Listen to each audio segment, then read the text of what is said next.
At the Antietam Battlefield Visitor Center. Just arrived and looking out over part of the battlefield. The visitor center is being updated, so they have a temporary one over here.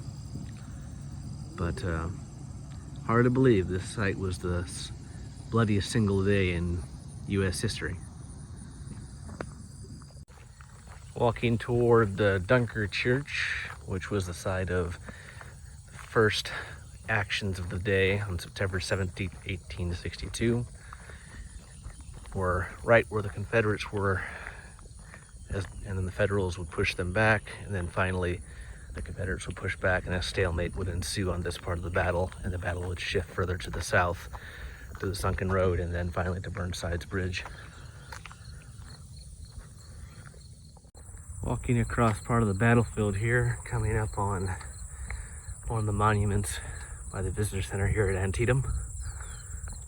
And if you look around off to the north and then heading more to the west, very rolling terrain. And they think that's why the casualty count was so high here, because of the undulation of the terrain masked a lot of the forces, which made it very hard to see, created confusion, and then henceforth a great recipe for a lot of death and destruction. This monument here is the state of New York, in commemoration of the services of the officers and soldiers in the Battle of Antietam of September 17th, 1862.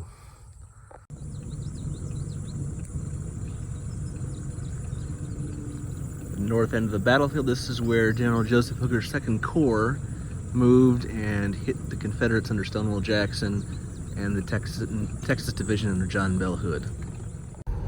Now we're driving down toward the Sunken Road, or what became known as the Bloody Lane, because of the slaughter that took place here as the Second Corps of the Federal Army moved and pressed against the Confederates defending the lane.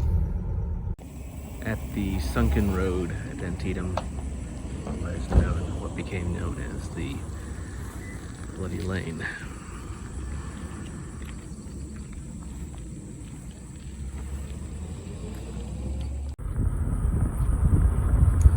Driving parallel to the Sunken Road, Bloody Lane, and then at Antietam.